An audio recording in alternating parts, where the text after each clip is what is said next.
I got so much motherfucking design on right now. Break it down, bring it back, make it clap. I got 3 old thoughts, new guap, where that thing. Bitches on my line, and you know they come strapped, hold up.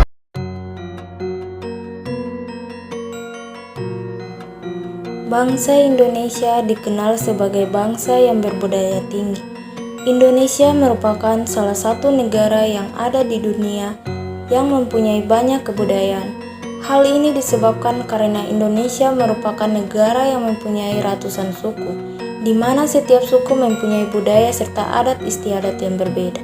Di sisi lain dilihat dari sosial dan sejarah bahwa adanya kolonialisasi oleh bangsa lain seperti Spanyol, Portugis, Inggris yang paling lama dijajah oleh Belanda selama hampir 3,5 abad. Selain itu juga mengalami masa penjajahan Jepang pada era Perang Dunia II. Oleh sebab itu bentuk alkulturasi budaya pun terjadi, walau tidak semua daerah terjadi alkulturasi.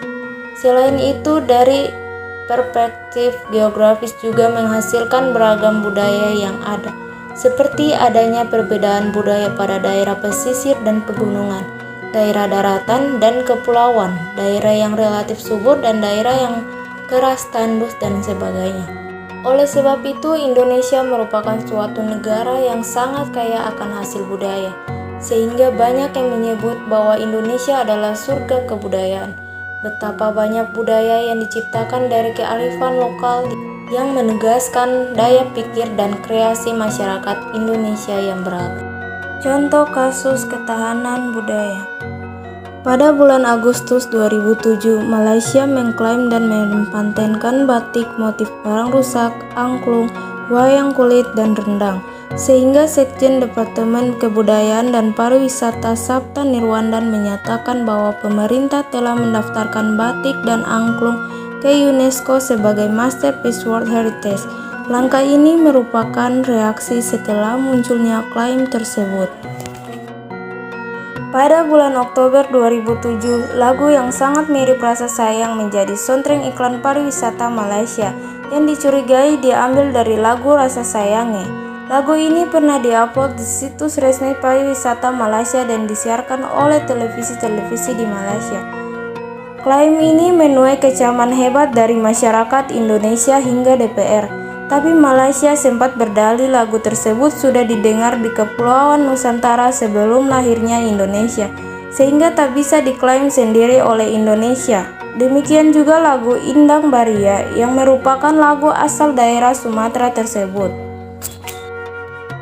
Pada bulan November 2007, para seniman Ponorogo kaget oleh munculnya tari barongan yang sangat mirip reog Ponorogo.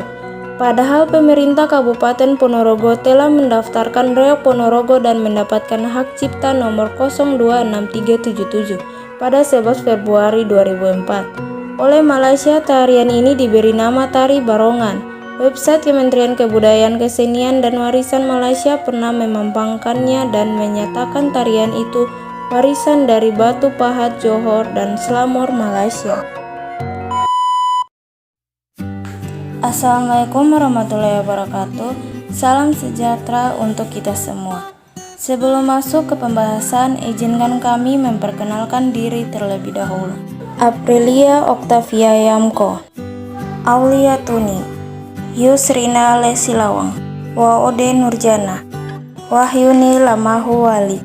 Kami akan mempresentasikan materi kami yang berjudul Ketahanan Budaya dan Religiositas. Berikut dampak korupsi pada kebudayaan. Rusaknya cara berpikir logis. Budaya yang sudah lama mengakar di Indonesia yang muncul dari cara berpikir nenek moyang,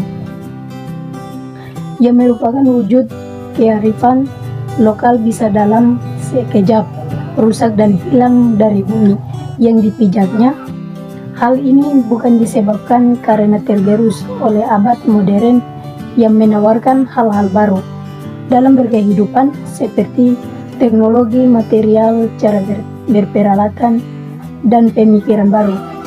Justru dengan munculnya abad modern, banyak hal yang bisa kita petik manfaatnya dalam mempertahankan kebudayaan.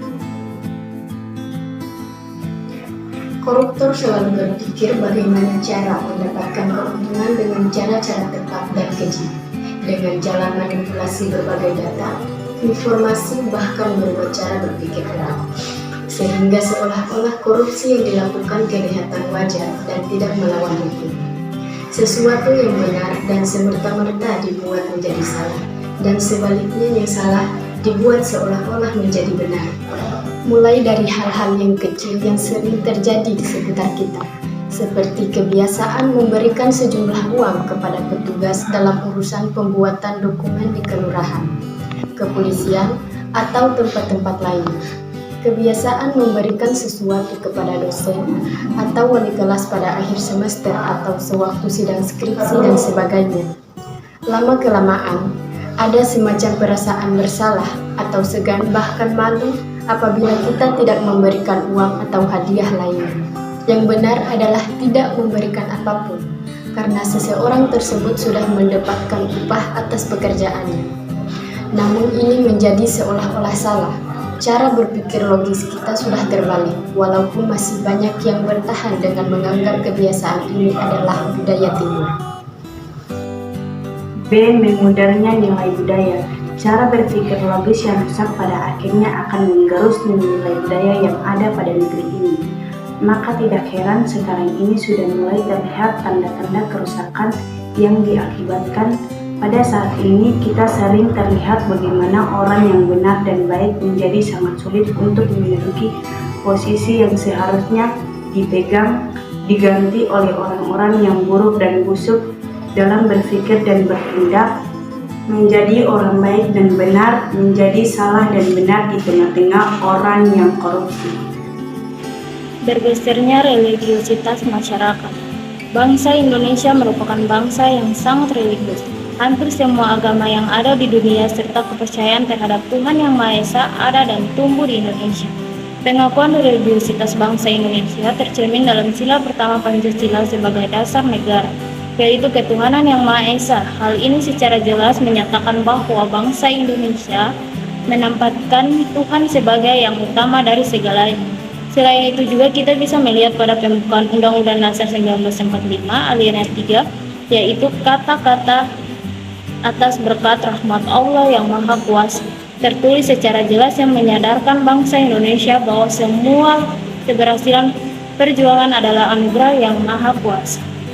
Yang selanjutnya terdapat pada pasal 29 Undang-Undang Dasar 1945, yaitu tentang kebebasan bagi setiap warga untuk beribadah menurut agama dan keyakinan masing-masing. Selanjutnya, berbagai kasus korupsi yang terjadi di sektor agama. Mulai dari korupsi pengadaan kitab suci Al-Quran yang melibatkan bapak dan anak yang merupakan petinggi partai politik besar di Indonesia. Kasus ini begitu melukai masyarakat. Bagaimana bisa Al-Quran yang begitu suci bisa dikorupsi?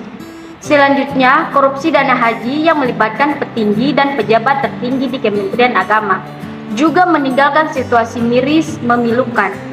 Haji merupakan impian seluruh umat muslim Indonesia selain sebagai bentuk pelaksanaan rukun Islam yang kelima.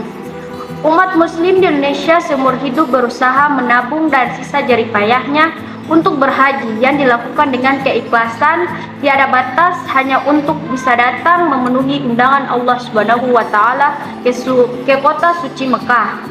Oleh sebab itu, kasus penipuan ibadah umrah yang marak akhir-akhir ini mungkin juga bentuk cerminan dari apa yang dilakukan oleh para petinggi Kementerian Agama tersebut. Kalau bapak bisa, maka anak juga bisa, bahkan lebih dahsyat.